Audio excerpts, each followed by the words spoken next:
Rubber band collection എന്ന് പറയുമ്പോൾ എന്ത് രൂപമായിരിക്കും നിങ്ങളുടെ മനസ്സിൽ വന്നിട്ടുണ്ടാവുക? ഒരു ബുക്കിലോ അല്ലെങ്കിൽ ഒരു ഫ്രെയിമിലോ ഒക്കെയുള്ള ഒരു കളക്ഷൻ്റെ രൂപമായിരിക്കില്ലേ? എന്നാൽ തെറ്റി.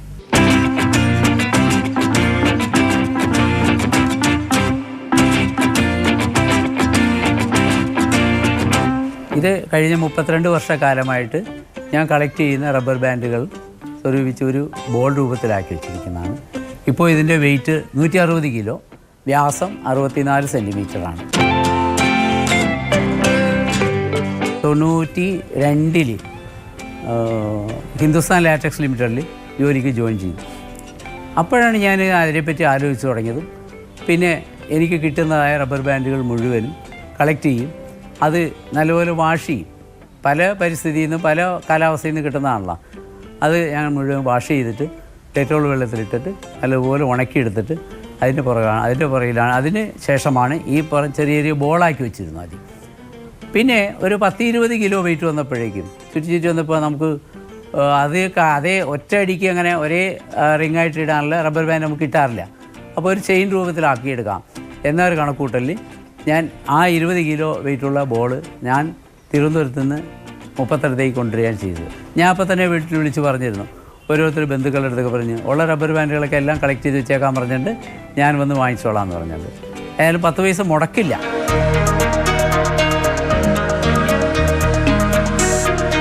അര കിലോ 3/4 കിലോ ആകുമ്പോഴേക്കും ഓരോ ചെറിയൊരു ബോളാക്കി ചെയിൻ രൂപത്തിൽ ചങ്ങല പോലെ ഇങ്ങനെ ചുറ്റി കെട്ടി വലിച്ച് ആക്കി വയ്ക്കും.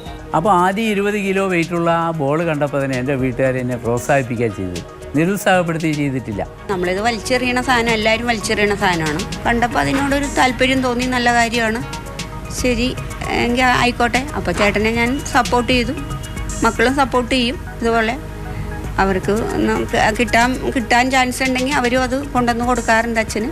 ഇത്രമാത്രം റബ്ബർ ബാൻഡുകൾ നമ്മൾ വലിച്ചെറിഞ്ഞ് ലോകത്തിൻ്റെ പല ഭാഗത്ത് കിടക്കുമ്പോൾ അത് മണ്ണിനോട് ഒരിക്കലും അലിഞ്ഞു തരില്ല. അപ്പോൾ പരിസ്ഥിതിക്ക് ഉണ്ടാകുന്ന ആ ദോഷം മാറ്റിയെടുക്കാനായിട്ട് ഞാൻ എല്ലാം കൂടി സ്വറുക്കൂട്ടി എൻ്റെ വീട്ടിൽ ഞാനത് കളക്ട് ചെയ്ത് സ്വറുക്കൂട്ടി വെച്ചിരിക്കുകയാണ്. ഇനിയും ഓരോരുത്തർ എന്നെ വിളിച്ചുകൊണ്ടിരിക്കുകയാണ്, റബ്ബർ ബാൻഡ് കളക്ട് ചെയ്ത് വെച്ചിട്ടുണ്ട്, വന്ന് വാങ്ങിച്ചോളാൻ പറഞ്ഞത്. അങ്ങനെ ഈ ന്യൂസ് അറിയുന്ന, ഈ വിവരം അറിയുന്ന ആരായാലും ഏത് സ്ഥലത്തായാലും ശരി എന്നെ വിളിച്ചു പറഞ്ഞാൽ ഞാൻ ഉടൻ തന്നെ ഒന്ന് ശേഖരിച്ചിരിക്കും.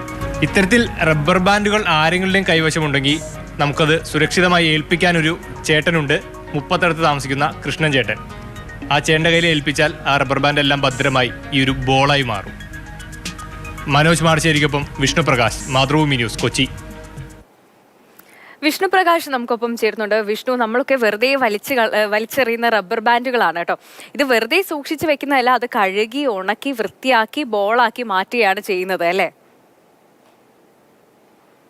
സന്ധ്യ, നമുക്ക് ഈ പന്ത് കാണുന്ന പോലെ ഇപ്പോൾ വലിയ ഒരു ഗോളമായിട്ടാണ് ആ പന്ത് കാണുന്നത്. അപ്പോൾ ഒരുപാട് അലക്ഷ്യമായിട്ട് വലിച്ചെറിയുന്ന റബ്ബർ ബാൻഡുകൾ ചേർത്താണ് ഈ ഒരു വലിയ റബ്ബർ പന്ത് ഈ ഒരു പരുവത്തിൽ ആക്കിയെടുത്തിരിക്കുന്നത്. അതിന് പിന്നീട് ഒരുപാട് അധ്വാനവുമുണ്ട്. അതായത് ഈ റബ്ബർ ബാൻഡ് കളക്ട് ചെയ്ത് അത് വൃത്തിയാക്കി പിന്നീട് അത് ഉണക്കി ഇതിങ്ങനെ സൂക്ഷിക്കുക എന്ന് പറയുന്നത് വലിയ കാര്യമാണ്. അത് വെറുതെ നമുക്കറിയാം, സാധാരണ ഗതിയിൽ റബ്ബർ ബാൻഡ് ഇങ്ങനെ സൂക്ഷിക്കുമ്പോൾ അത് കട്ട പിടിച്ചൊക്കെ ഉണങ്ങുകയല്ല, ദ്രവിക്കുന്ന ഒരു തരത്തിലോട്ട് മാറിപ്പോകുന്ന ഒരു സാഹചര്യമുണ്ട്. അപ്പോൾ അതെല്ലാം ഒഴിവാക്കി ഇങ്ങനെ സൂക്ഷിക്കാൻ തന്നെ വലിയൊരു അധ്വാനം വേണം.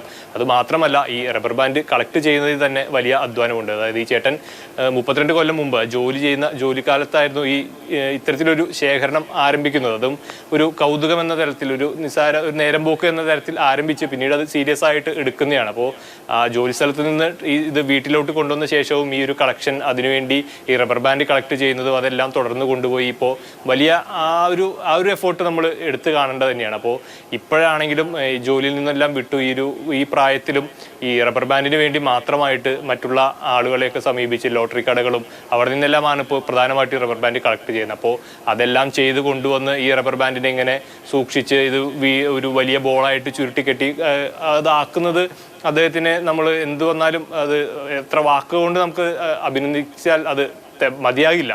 അതുപോലെ തന്നെ കുടുംബത്തിൻ്റെ വലിയ രീതിയിലുള്ള ഒരു സപ്പോർട്ടുമുണ്ട്. പിന്നെ ചേട്ടൻ പറയുന്ന പ്രകാരം പരിസ്ഥിതിക്ക് ദോഷമുണ്ടാക്കാത്ത അതിൻ്റെ ഒരു ചെറിയ പ്രവൃത്തി എന്നാണ് പറയുന്നത്. ഏതായാലും കൗതുകകരമായിട്ടുള്ള ഒരു കാര്യമാണ്. എനിക്കതും ആദ്യം നമ്മളൊരു വാർത്താക്കുറിപ്പിൽ ഇത് കാണുമ്പോൾ, വാർത്ത ഒരു ക്ലിപ്പ് കാണുമ്പോൾ അതിശയം തോന്നിയിട്ടാണ് ഇത് പോയി കാണുന്നത്. അപ്പോൾ ചെന്ന് കണ്ട് നേരിട്ട് കണ്ട് അത് ഉരുട്ടുമ്പോഴൊക്കെ നല്ല കനമുണ്ട്, വലിയ അതാണ് അത് ആ വിഷ്ണുവും കൃഷ്ണേട്ടനും കൂടെ അത് ഉരുട്ടിക്കൊണ്ട് പോകുന്നത് കാണുമ്പോൾ അറിയാം നല്ല കനമുണ്ട് സാധനത്തിന്. എന്തായാലും നിങ്ങളൊക്കെ ഇങ്ങനെ റബ്ബർ ബാൻഡുകൾ വലിച്ചെറിയുന്നതിന് മുമ്പേ കൃഷ്ണേട്ടനെ ഒന്ന് ഓർത്തോളൂ കേട്ടോ. കൂട്ടി വെക്കുകയാണെങ്കിൽ കൃഷ്ണേട്ടൻ അവിടെ വന്ന് എടുത്തിട്ട് പോയിക്കോളും. ആളിതുപോലെ പന്താക്കി സൂക്ഷിച്ച് വെക്കുകയും ചെയ്യും.